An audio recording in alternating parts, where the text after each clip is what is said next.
1장 12절 13절 내용인데요. 오늘 내용 지난주에 이어서 계속해서 살펴보려고 합니다.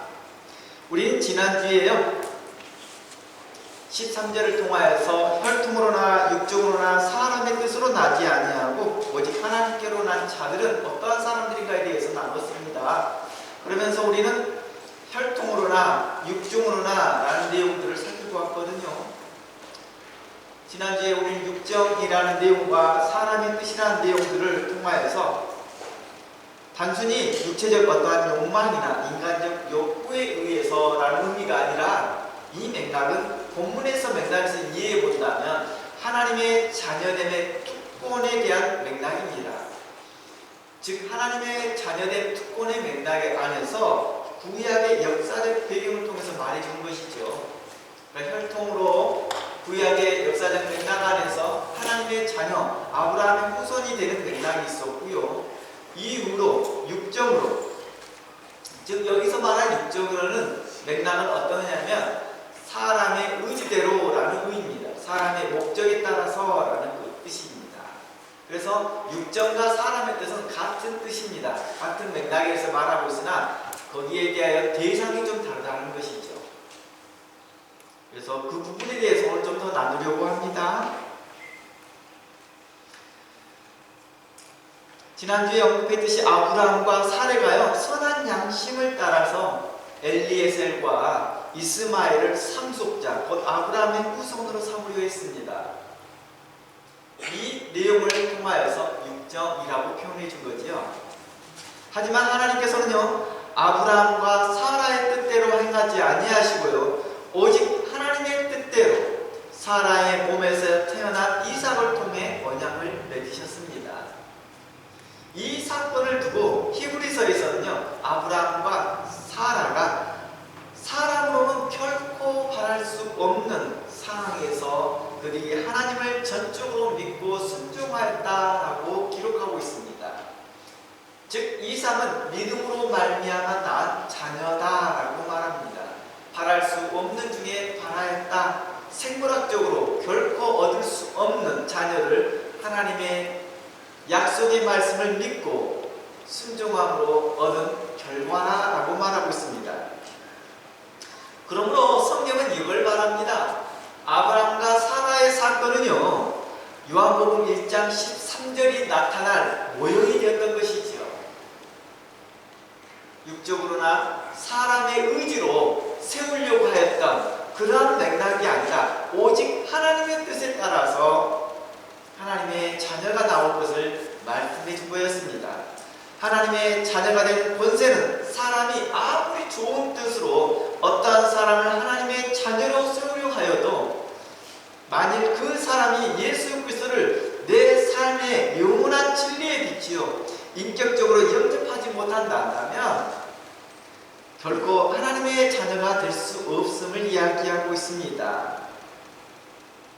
아무리 정통교회 집안에서 출생을 하고 심지어 아무리 정통교회 담임 목사님이었고 좋은 신학교를 나오고 대형교회 목회를 하였던 그 목사님, 많은 사람들에게 인정받았던 하나님께 인정받았던 목사님의 가정에서 태어났다 할지라도 예수 그리스도를 내 삶의 영원한 진리의 빛으로 인격적으로 각자가 자신의 인격으로 예수 그리스도를 영접하지 못한다면 결코 하나님의 자녀가 될 수 없음을 말하고 있었습니다. 하나님께서 아브라함과 맺었던 언약을 사레와 맺었던 언약을 아브라함과 사라가 믿지 아니하고 자신의 의지대로 계속해서 밀어붙였다 한다면 결코 이삭을 얻을 수 없었겠지요. 그들은 할 수 없습니다. 세상 사람 천지 보세요. 지나가는 사람 100사람을 물어보세요. 제 나이에 아이를 가질 수 있는지요. 이건 상식적으로 할 수 없습니다. 도덕적으로도 상식적으로 과학적으로도 그 어떤 근거에도 저와 같은 사람이 아이를 출생했다는 기록은 없습니다. 그러니 저는 저희가 하는 방식대로 하는 것이 더 합리적이고 합당하다 생각합니다 라고 했다면 결코 이삭을 얻을 수 없었을 것입니다. 그러나 아브라함과 사례는 인격적으로 하나님과의 그 교통 가운데 믿기 시작합니다. 아멘. 지금까지 하나님께서 나를 인도하셨던 것들처럼 이제 저의 죽을 몸에서도 하나님께서 그 약속하셨던 그 말씀이 성취될 것을 믿습니다 라고 하는 그 믿음으로 바로 이삭이 나온 것입니다. 이처럼 우리에게 말할 때 그 믿음의 그 결과물이 바로 믿음의 결과물이 우리 삶 가운데서 나오기를 원했던 것입니다. 각 사람 개인마다요.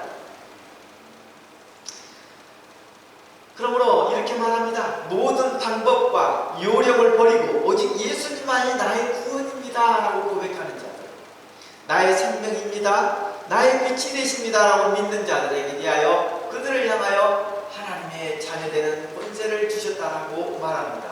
누구든지라고 말했습니다. 정통교회에서 태어나지 않아도 됩니다. 정통 목사님의 교회에 담임 목사님의 자녀로 태어나지 않아도 됩니다. 분명한 것은 누구든지 예수 그리스도를 인격적으로 영접한다면 누구든지 구원을 얻는다라고 말씀하고 있었습니다. 예수님만이 나의 빛이요 나의 갈 길을 밝히시는 밝은 진리임을 믿는 자들에게 그들에게 하나님의 자녀됨의 특권을 허락하셨다라고 말합니다. 세례 요한의 기준점과 예수님의 다른 성경의 기준점을 바라본다면 우리에게 이렇게 말합니다. 회개하라. 그리고 회개에 합당한 열매를 맺고 주님의 말씀에 복종하고 순종하는 자들에게 대하여 하나님의 자녀됨의 권세를 허락했다라고도 말씀합니다.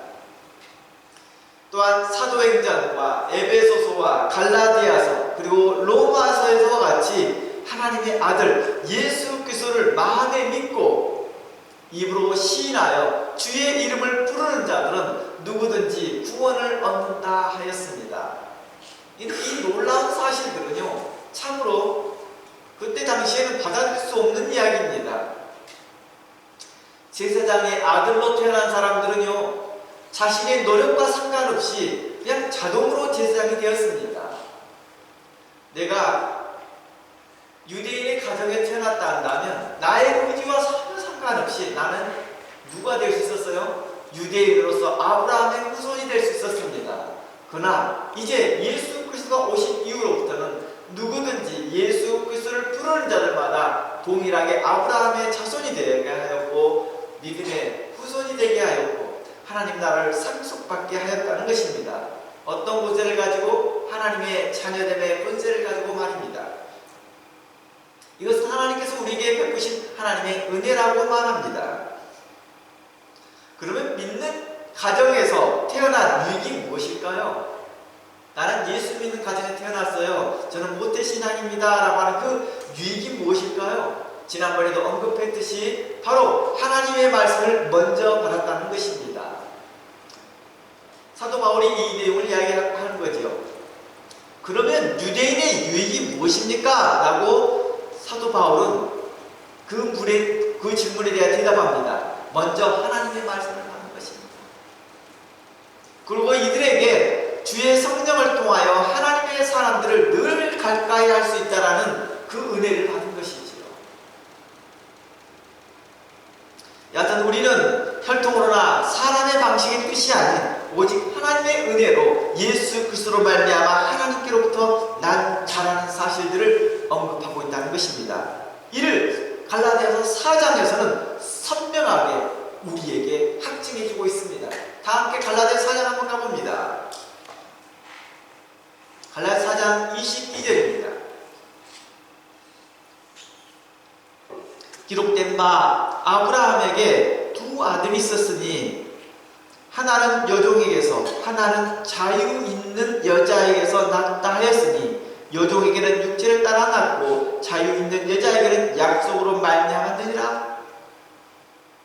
사도 바울은요 실제 사건, 즉 아브라함과 사라 그리고 하갈에 있었던 그 사건을 이것을 비유라고 가져옵니다. 비유라고 표현해 줍니다. 그리고 이것을 두 언약이라고 표현해 줍니다.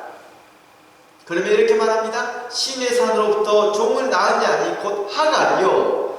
이 하갈은 아라비아에 있는 신의 산으로 자녀로서 지금에 있는 예루살렘과 같은 곳이니 그가 그 자녀들과 더불어 종로를 타고라고 말합니다. 이 말이 무슨 말이냐면 출애굽 이후에 시내산에서 하나님의 말씀을 받았던 모세를 이야기하고 있는 것입니다. 그 모세로 말미암아 광야교회에서 모세로 말미암아서 예루살렘까지 현재 지금까지 그 율법을 기준으로 해서 성전에 있는 그 모든 것들을 예식을 이야기하고 있는 것입니다. 이것이 바로 하갈이라는 개념에서 이야기하고 있는 것입니다. 그러면 26절 오직 위에 있는 예루살렘은 자유자니 곧 우리 어머니라. 기록된 바 잉태하지 못한 자여 즐거워하라. 상고를 모르는 자여 소리질러 외치라. 이는 홀로 사는 자의 자녀가 남편 있는 자의 자녀보다 많음이라 하였음이니라. 상고를 알지 못하고 잉태를 하지 못한 자, 곧 한 번도 출생하지 못하였고 한 번도 진통을 겪어본 적이 없는 사람들을 보고 즐거워하라고 말합니다. 하나님께서는 사라를 통하여 일하신과 같이 바로 믿는 자들에게 끝까지 인내하고 믿는 자들에게 대하여서 하나님께 그들을 통하여 하나님의 일을 행하실 것이다 라고 말합니다. 처음 스타트는 너무 좋았습니다. 하갈은요. 처음 스타트는 하갈은 너무 좋았습니다.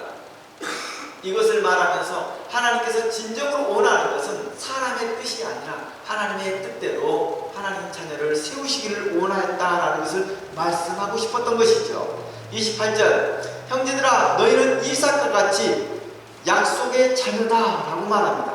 그러나 그때 육체를 따라 난 자가 성령을 따라 난 자를 박해한 것 같이 이제도 그러하도다. 이 말은 무엇이냐면 율법주의자들, 유대주의자들이 바로 예수를 믿는 자들을 핍박했던 것입니다. 주의 이름만 믿으면 하나님의 자녀가 된다고? 아니야. 율법을 행해야지. 할례를 받아야지. 그렇지 않고서 하나님 자녀가 될 수 없어 라고 하는 자들에게 핍박을 받았다는 이야기입니다. 이제도 그러하도다. 사도 바울은 지금 현재 삶을 이야기하고 있습니다.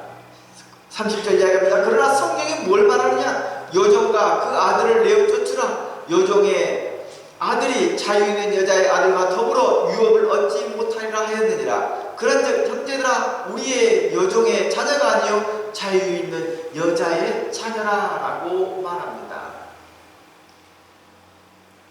우리가 성경을 해석할 때요, 성경을 해석할 때 이것을 비유라고 말씀하셨잖아요. 비유. 그러니까 구약에 있는 역사적 사실은 사실입니다. 역사적 사실입니다. 그리고 사도 바울이 말한 것은 이걸 비유라고 말합니다. 그런 것은 이곳에서 말하는 비유라고 말하는 것은 구약에 있는 사건을 1대1로 해석하지 말라는 것입니다.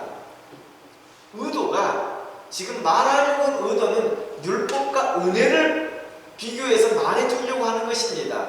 말하고자 하는 그 말의 맥락, 뉘앙스를 파악하는 것입니다. 우리가 성경을 해석할 때 문제점이 뭐예요? 또 신천지의 문제점이 뭡니까? 문제 하나를 다 해석해서 한다는 것이고 단어 하나하나를 다 해석한다는 것이고 연결하는 것이잖아요. 정통교회 성경 해석학에서 보면 비유에 있어서는 비유를 하나하나 1대1로 대조해서 적용하는 것을 금지합니다. 위험하다고 말합니다. 전체 본문에서 말하고자 하는 맥락, 포인트가 무엇인지에 대해서 찾으라고 하는 것이죠. 이곳에서 말하는 포인트는 바로 율법과 은혜에 대한 비교였습니다. 우리는 율법으로 난 그런 자녀들이 아니라 은혜로 말미암은 자녀들입니다라는 걸 강조하고자 하는 것입니다. 그러면서 동시에 너희가 아브라함의 혈통에서 났다. 나는 아브라함의 혈통에서 합니다. 난 이스라엘 혈통이다 라는 사람들에게 대하여서 이렇게 말하는 것입니다. 그걸 의지한 자는 망할 거야 라는 걸 말해주고 있는 것이죠. 갈라디아 4장 본문은요, 오늘날 성도에게 말하는 것이죠. 또한 당신들은 이삭과 같은 약속을 따르는 자녀이고 언약의 자손들입니다 라고 말하는 것입니다. 예수 그리스도로 말미암아 난 자임을 우리에게 말해줄 것입니다. 너희가 예수 그리스도를 주라 신하였느냐? 하나님의 아들이라 신하였느냐? 십자가에서 여러분의 죄와 허물을 다 사하시고 너희를 구원하신 그 하나님을 믿는 그 믿음으로 말미암아 우리가 하나님의 자녀 됐음을 이야기합니다. 이야기해 주었던 것입니다. 이처럼 창세기에서부터 이삭의 출생까지부터 그리고 연결해서 요한복음 1장 13절의 그 거듭남, 하나님의 자녀됨, 그리고 갈라디아서를 통하여 증거하는 이 모든 하나님의 그 말씀, 그 약속의 자녀됨이 이르기까지 모든 성경의 맥락은 뭘 말하고 있습니까? 하나의 진리를 이야기하고 있습니다. 오직 하나님께로 난 자만이 하나님의 자녀됨을 이야기하고 있었던 것입니다. 사도 바울은요, 갈라디아 4장에서 아브라함의 두 아들 이스마엘과 이삭을 통해 감추은 비밀을 계속해서 말합니다. 육체를 따라 난 자와 사람의 방법으로, 노력으로 된 것이 아닌 우리는 오직 믿음으로 말미암아 성령으로 난 자라고 말합니다.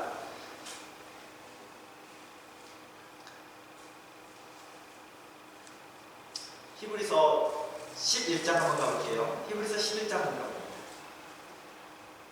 11절입니다.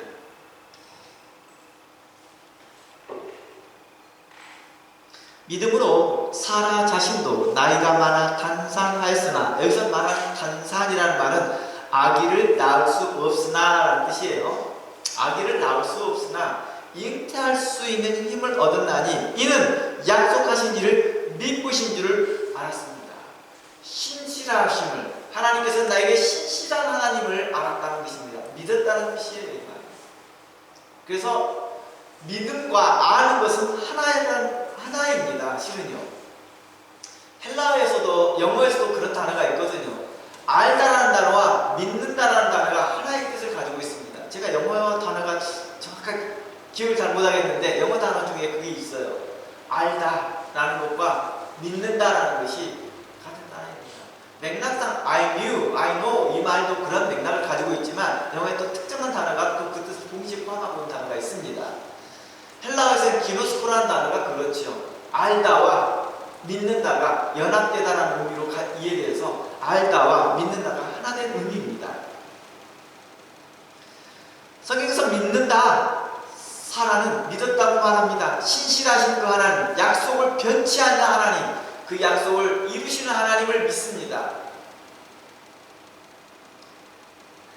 오늘날 사도 바울은 오늘날 우리의 성도들의 위치는 어느 위치이냐라고 말할 때 그는 이삭과 같이 약속의 자녀들입니다. 우리는 약속받는 자녀들이었습니다 라고 말하는 것입니다.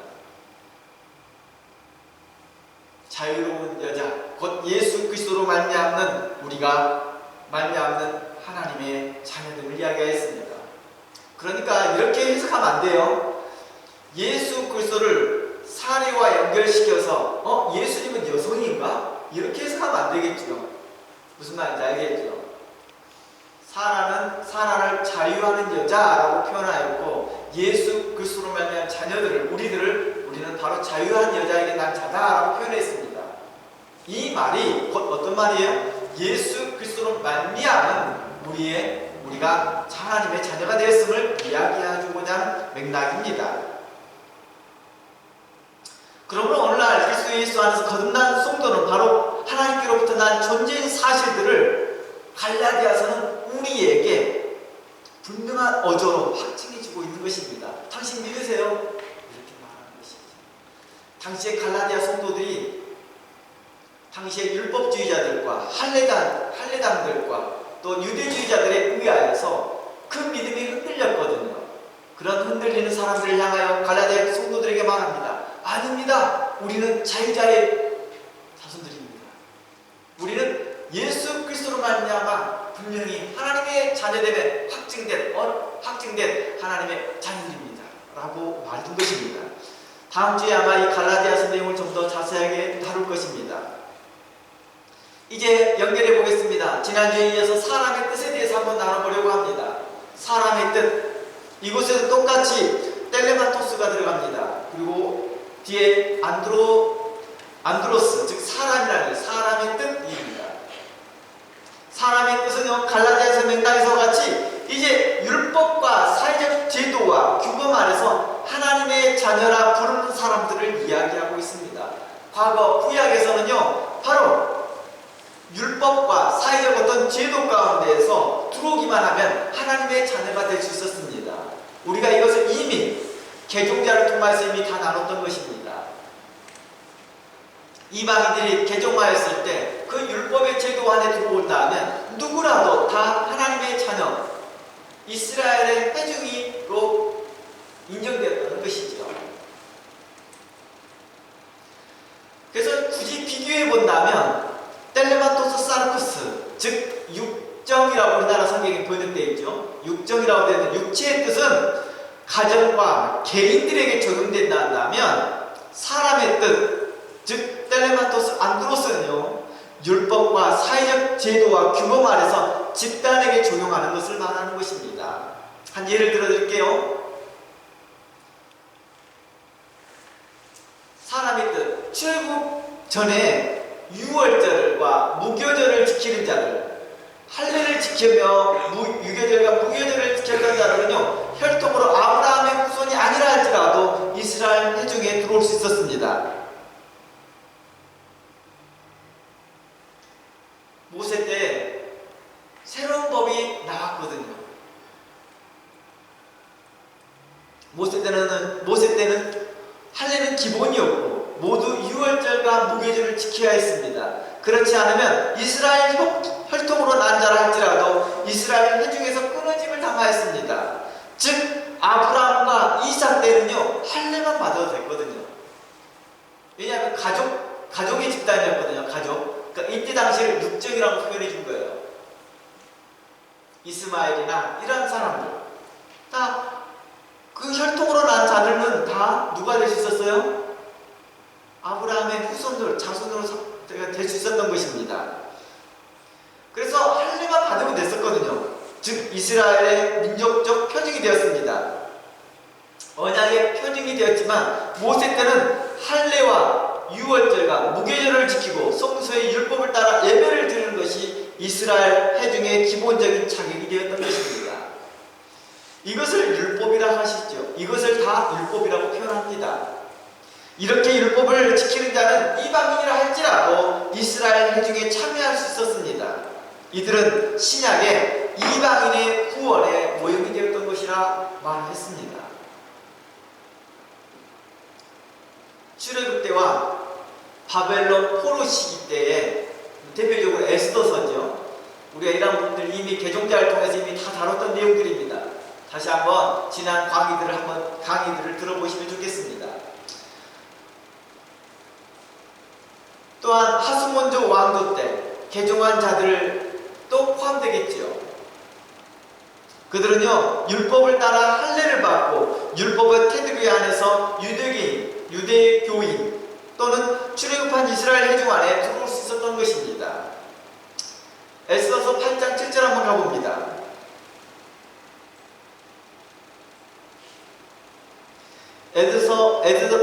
이 발음이 좀 안 좋네요. 에스더서 8장 17절 말씀에 보면요, 이렇게 말합니다.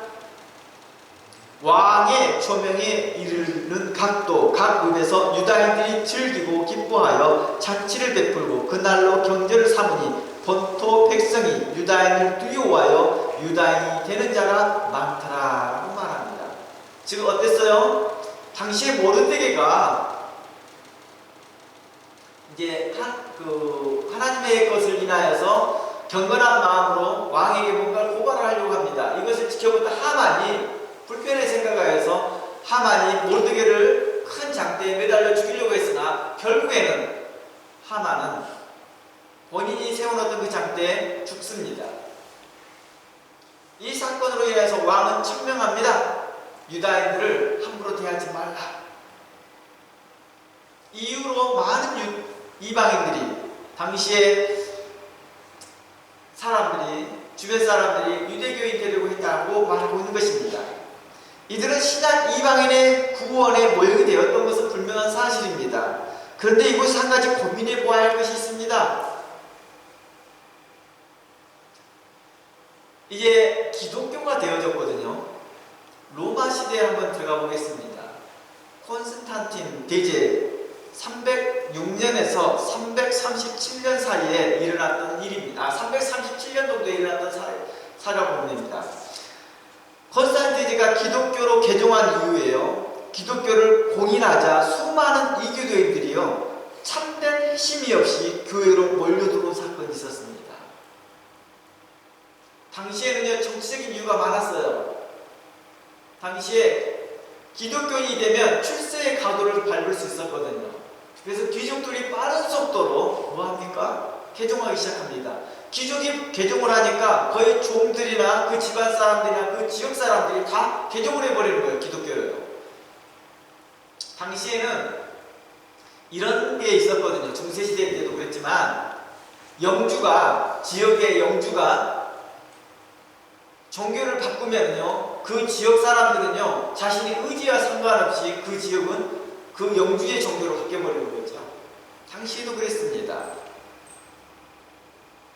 그러다 보니까 반강제적으로 개종되어지는 것이죠. 과거에는 이게 율법의 힘을 얻어서 반강제적으로 했던 어떠한 방식으로 했던 그냥 이것을 하나님의 자녀로 그냥 인정해 줬다는 거예요. 이것을요. 결국 그들이 믿음이 있고 없고는 그 다음 문제에서 표면적으로 겉으로 보기에는 다 이스라엘 회중 안에 들어온 사람으로 보여진 거고 그들은 다 겉으로는 다 유월절에 참여할 수 있는 자격을 주었다는 것입니다. 유월절을 참여할 수 있는 자격은 할례를 받고 무교절을 지키며 율법을 따라야 됩니다. 그래야지만 이스라엘 회중과 함께 무교절과 유월절을 지킬 수 있었거든요.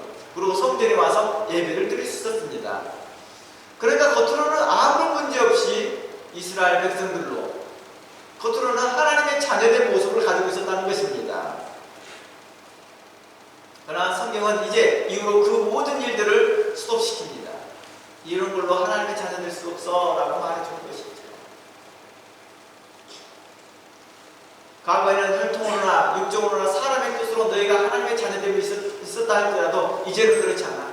이제부터는 오직 하나님께로부터 난 자들만이, 오직 예수 그리스도를 영접하는 자들만이 하나님의 자녀되는 특권을 줬다라고 말해준 것입니다. 그리고 이 비밀을 유대인에게만 허락한 게 아니라 모든 인류에게, 모든 백성에게, 모든 나라에게, 모든 인종에게, 여자나 남자나 종이나 자유자나 상관없이 모든 사람에게 허락해 주시면서 누구든지 주의 이름을 부르는 자마다 구원을 얻을 것이다 라고 말하였고 그들에게 하나님의 자녀의 특권을 가지고 하나님의 나라에 들어갈 수 있는 상속권을 주셨다라고 말씀하였던 것입니다. 과거에요 하스몬드 왕조는 어땠습니까? 마카비 혁명이 일어난 이후로요 하스몬드 왕조, 특히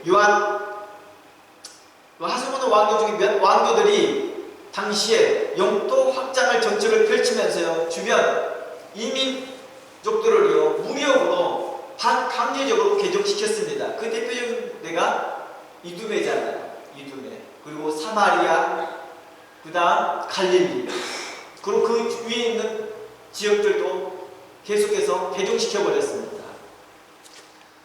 그들은 겉으로는 다 유대교인 것처럼 보이지만 속으로는 다 각자 자신들의 신앙을 또 가지고 있더라고요. 오늘날 육신의 생각과 사람의 뜻으로 개신교를 확장하려는 시도가 참으로 많습니다. 역사적으로 너무 많이 이런 것들이 나타났거든요. 이것들이 마치 선교라고 착각하고 있었고요. 이것이 주의 나라를 확장하는 것이라고 착각했던 것입니다.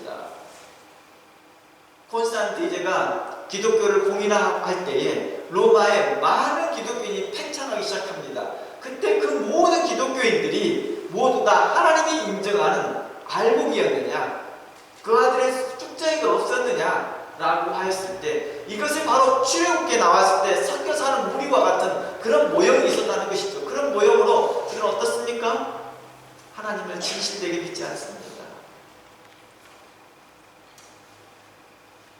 우리는 결코 그들이 모두 다 100% 하나님의 자녀다라고 말하기는 어렵겠잖아요. 이게 바로 사람의 뜻으로 만들어졌기 때문에 그렇지요. 불명코 우리의 구원 대신 예수 그리스도가 오셨는데도 불구하고도 이런 일들은 계속해서 자행되어 왔다는 것입니다. 오늘날 육신의 생각과 사람의 뜻으로요, 개신교 교세를 확장시키려는 시도들 있잖아요. 예를 들어서 그런 거죠. 유대교 전체 수를 늘리기 위해서 유대교 가정의 출산을 장려하는 것입니다. 많이 출산을 많이 하죠. 이게 어디에서 많이 해요? 모슬림 국가에서 많이 하잖아요. 이처럼 기독교 교세를 확장시키기 위해서요, 교단 차원에서 어때요? 교회에다가 요청하기를 여성들에게 자녀를 많이 출산하세요 이렇게 말합니다. 요즘에는 그러잖아요. 여성들이 이거에 대해 듣고요, 우리가 애 낳는 기계냐 이렇게 말하잖아요. 하나님도 기뻐하지 않을 뿐만 아니라 인간적으로, 사람으로서 인격적으로 생각해봐도 의롭지 못하다는 것입니다.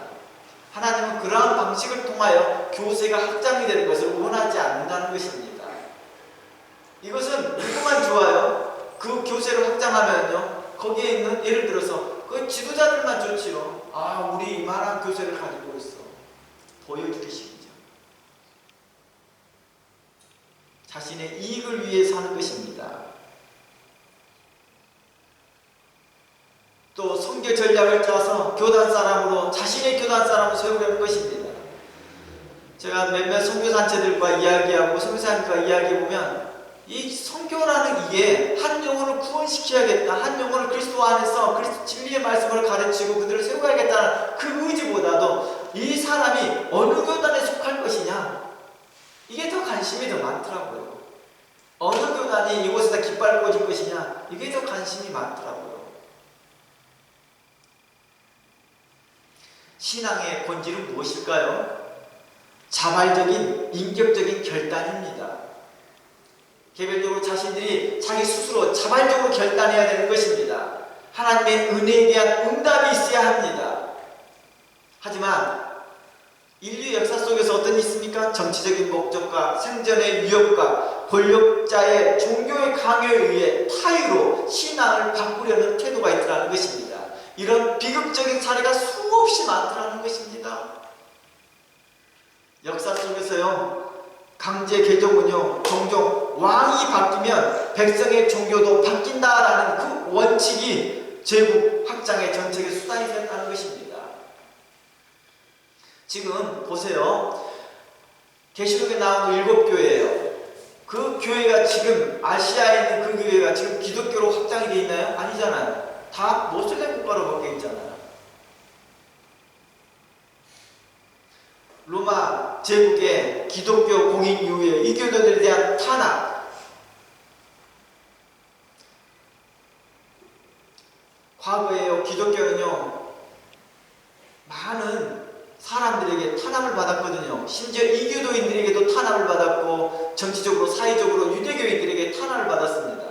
그러나 기독교가 공인된 이후로, 로마에서 확장된 이후로 이제 소수 이교도인들을 탄압하기 시작합니다.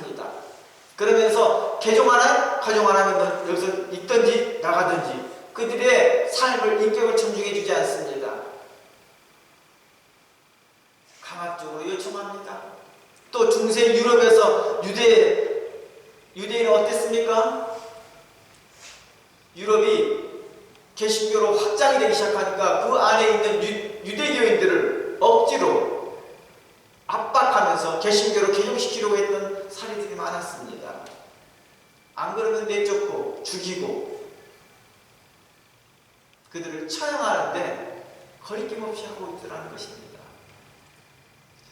이슬람 제국 초기에 어땠습니까? 그들의 통치하는 방식과 똑같이 행하고 있더라는 것입니다. 기독교인들이나 이방 사람들이 하는 것이 똑같이 행했다는 그 과거적 슬픈 역사가 있더라는 것입니다.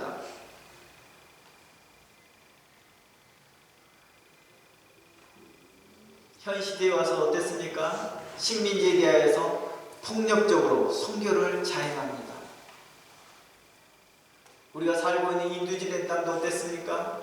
처음에는 성경책을 보냈습니다. 그리고 그 곧바로 얼마 안 있다가 총을 내들여 밀었습니다. 그리고 그들을 개종하지 않는 자들에 대해서 총으로 그들을 압살하더라는 것입니다. 미국이나 많은 식민지가, 국가들이 바로 이러한 일들을 자행당하면서 반강제적으로 그들이 뭐 했어요? 개종되더라는 거예요. 과연 그것을 하나님이 기뻐하느냐? 성경은 혈통으로나 사람의 뜻으로 하나님의 자녀가 될 수 없음을 여러 번 공포하고 이게 이 복음의 핵심인 것을 이야기하고 있는데도 불구하고도 이 말을 깨닫지 못했던 것이지요. 이것이 바로 하나님 나라를 위한 것이라 생각하였고, 결국에는 그들에게 성경에 들어가고, 결국에는 그들에게 하나님을 알지 않았느냐라고 어거지를 쓰더라는 것입니다. 우리가 어떻게 말했으면 되네요? 정통 기독교 집안에 태어났어도 하나님께서는 그것을 인정하지 않는데도, 그가 만일 하나님께로 정통 가정에 태어나서 그가 만일 예수 그리스도를 개인적으로 인격적으로 받아들이는 자들에게만 향하여서 너희가 하나님의 자녀라는 것을 말씀하신 것처럼 그들이 강제적으로 되었다 할지라도 또다시 그들의 개별적으로 그들이 하나님 앞에 개인적인 그 결단이 있어야 되는 것이겠죠. 그러나 그런 결단을 상관없이 그들은 잘했다, 우리는 승리했다, 우리는 이 교도를 이겼다라고 생각하고 있다는 것입니다. 이러한 폭력적인 선교, 어렵지 못한 모습이죠.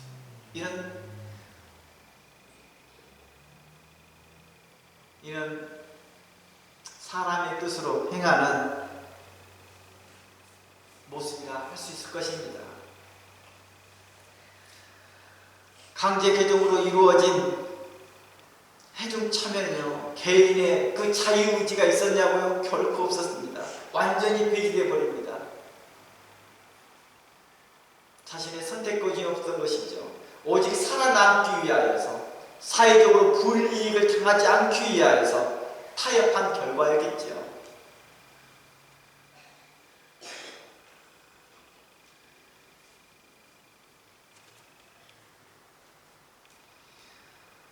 오늘 어떻습니까? 적용해 볼게요. 오늘날 교회에 적용해 볼게요.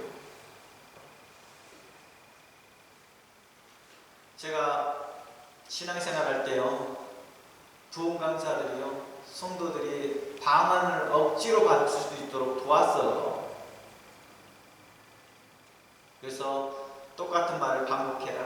그래서 할렐루야, 할렐루야, 할렐루야, 할렐루야, 할렐루야를 계속 반복하는 거 방언이 터진다. 아니면 어떤 사람이 랄랄랄랄라를 100번을 해라 하면 터진다.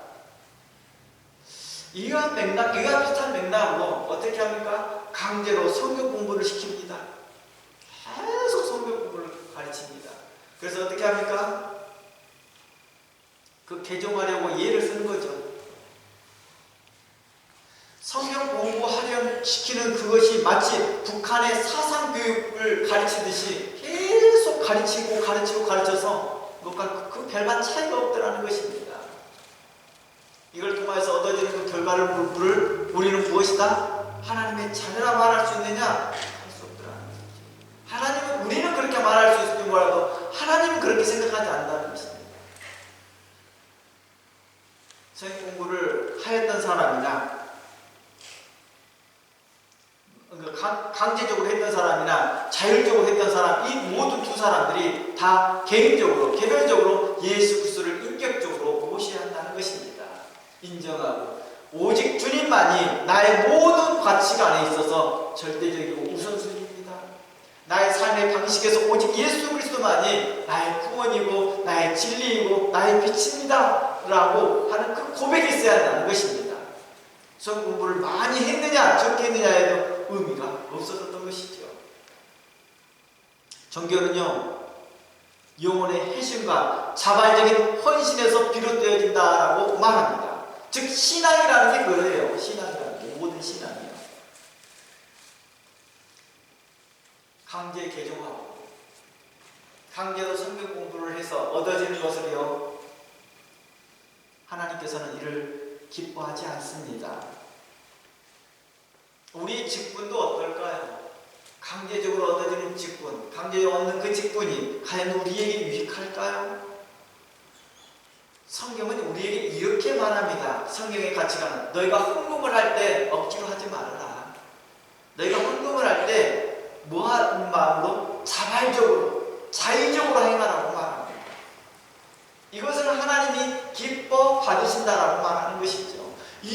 맥락입니다.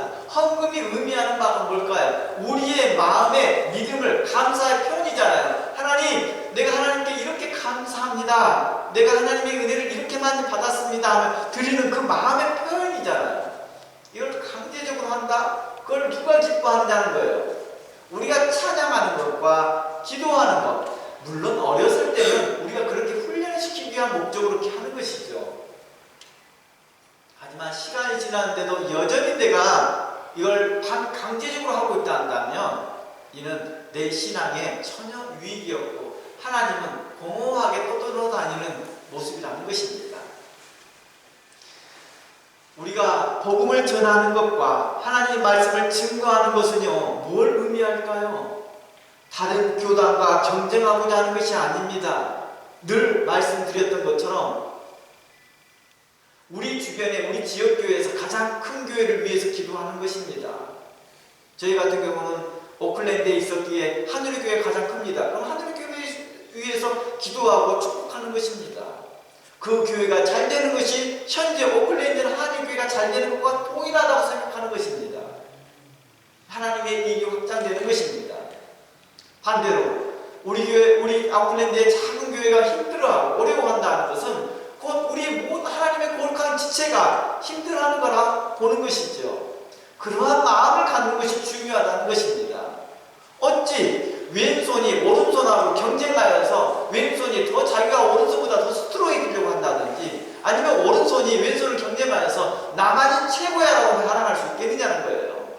어떻게 왼쪽 분과 오른쪽 분이 서로 경쟁하여서 내 오른쪽 시력이 더 좋아, 왼쪽 시력보다 내가 훨씬 우월해 라고 자랑할 수 있겠냐는 거예요. 근데 우리는 그렇게 하려고 하지 않는 것입니다.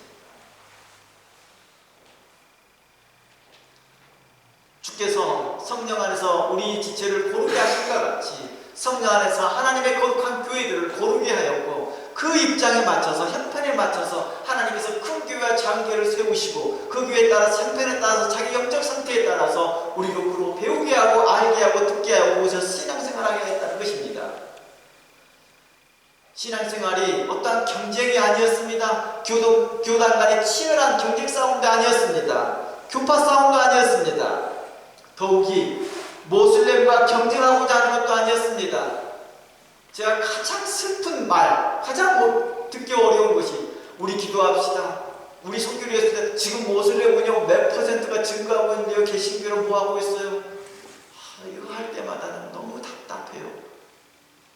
그리스도의 복음이 지금 어떻게 증거되고 있고 어떻게 우리에게 영향력을 미치고 있으며 라는 것을 말하지 않고 있습니다.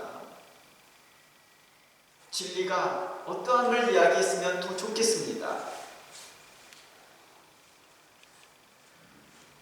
과거 기독교는요, 작은 겨자씨와 같았습니다.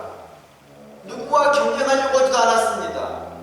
생존하고 거기에서 끝까지 믿음으로 견디는 것을 최우선으로 생각했습니다.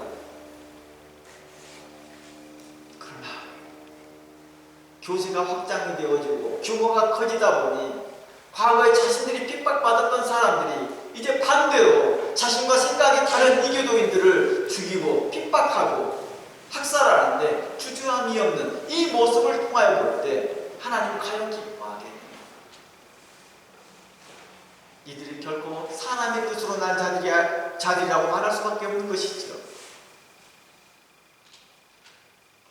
기독교는요, 실질적으로 세상의 처음부터 겨자씨와 같았습니다. 하나님께서요, 아브라함을 부를 때 아브라함에 속해 있는 그 왕국, 아브라함이 당시에 한 나라의 왕이어서 그 나라를 전체를 부른 게 아니었습니다. 그냥 개인을 부른 거였습니다. 그리고 한 가정을 부른 거였습니다. 그 작은 가정 하나를 불러서 하나님께서 당시에 존재감도 없는 아브라함을 부르시고 그 아브라함을 통하여서 오늘날까지 이르렀습니다. 그러나 하나님이 이 기독교를 통하여서 오직 하나님의 믿음의 자손을 모으시기를 원하시고 있다는 것입니다. 교세를 확장시키고 얼마나 많은 사람들이 있느냐를 모으는 것이 아니라 믿음의 사람들을 모으고 있었던 것입니다. 영적으로 보면 이삭의 자손들이 이스마엘 자손과 경쟁하지 않는 것과 같이 우리는 그렇게 경쟁해서는 안 되는 것입니다.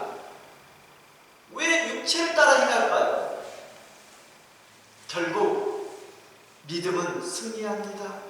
결국 하나님을 믿는 자들은 승리하게 됐습니다. 모든 민족, 모든 족속이 우리 주님을 인정하게 될 것입니다. 오늘 찬양과 같이 모든 무릎이 주님께 경배될 것입니다. 하나님의 계획은요, 모든 민족이 주님께 영광 돌리는 것입니다. 우리는 하나님의 주권과 일하심을 믿고 나아가야 되는 것입니다. 자 보세요. 우리가 모든 무릎이 하나님께 경배드리게 하세요 하면서 우리는 어떻게 합니까? 사람의 뜻을 행하려고 하더라는 거예요. 육정과 사람의 뜻으로 하려고 하더라는 거예요. 사람의 의지로, 사람의 목적으로, 우리는 선한 목적으로 이걸 행하고 있어요. 우리는 선한 목적으로 이걸 행하려고 해요. 라고 하지만 하나님은 그걸 통하여 일하지 않습니다. 작은 무리라 할지라도, 한 사람이라 할지라도 그 사람이 신실한 믿음을 가지고 있다 한다면 그 사람을 통하여서 천천히, 늦게라도 괜찮으니 그 사람을 통해서 일하시라는 것입니다. 하나님은 결코 바쁘지 않으세요. 그냥 우리 마음이 바쁜 것 뿐이죠. 하나님은 영원하신 분이십니다. 우리가 인생을 경험하여서도 얼마나 많이 경험해 보겠어요. 우리가 인생을 살아봤자 얼마나 많이 살고, 하나님은 태초부터 계시며 지금부터, 영원 전부터 계시며 지금까지 계시면서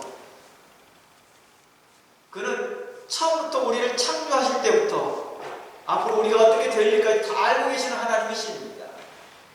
그 하나님 앞에서 우리의 경력을 자랑하고 우리의 경험치를 이야기하고 우리가 이렇게 해봤으면 좋겠어요, 저렇게 해봤으면 좋겠어요 라는 그러한 상식적인 말을 한다 할 때 하나님은 우리를 두고 비웃으라는 것입니다. 이 어리석은 자야, 어느 때까지 믿지 못하겠느냐.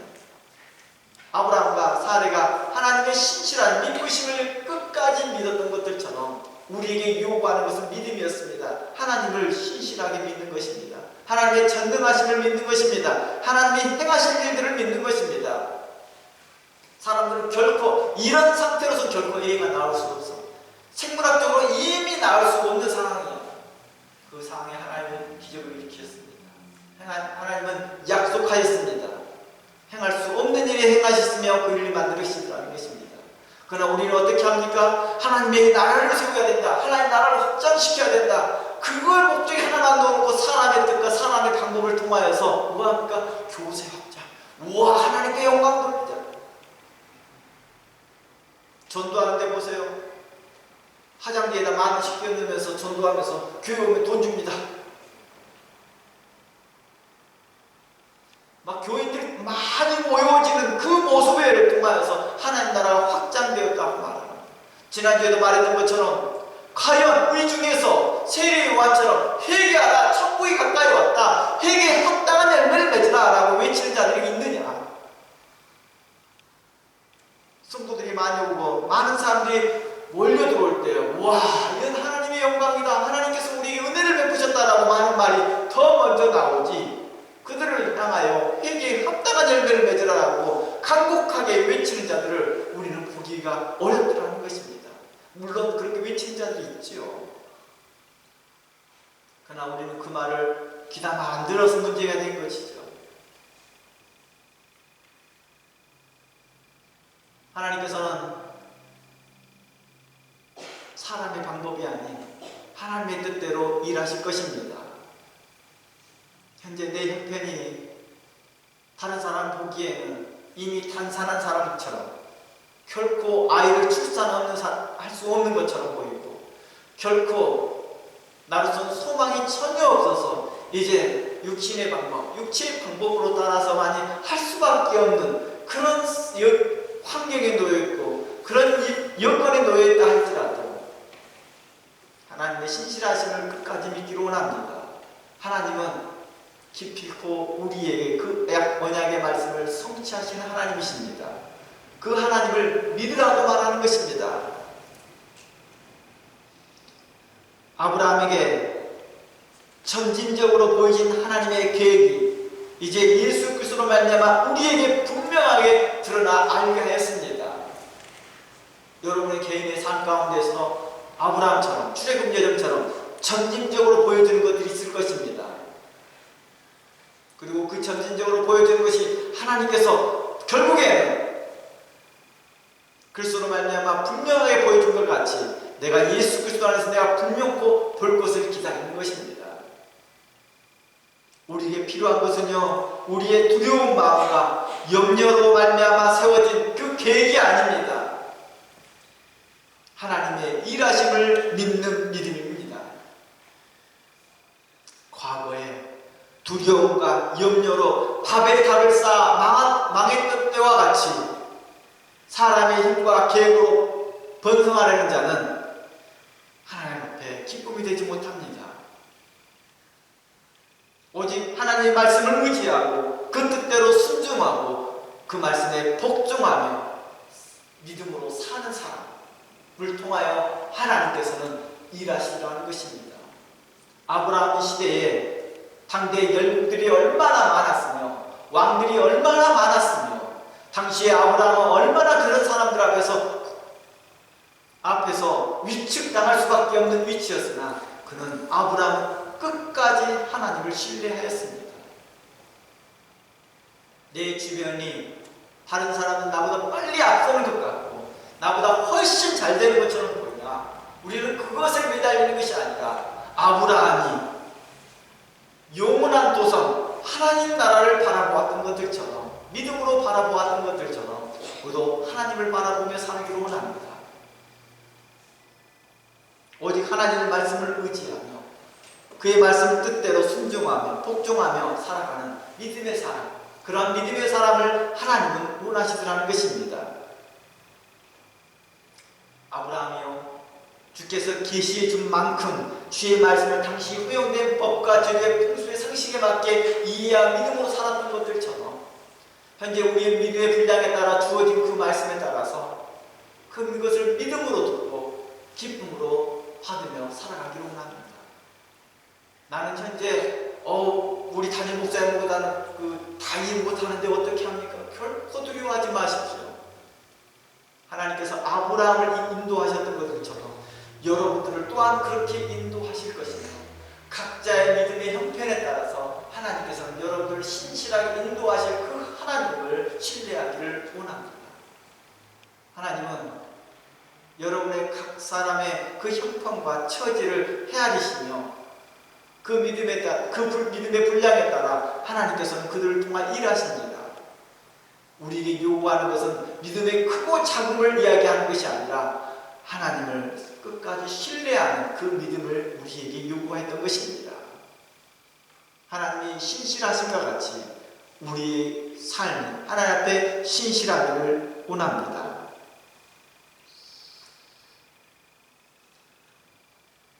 다음 주에 우리가 이 말씀을 이어서 하나님께로 난 자에 대해서 다음 주에 살펴보기로 하겠습니다. 함께 기도합니다. 하나님,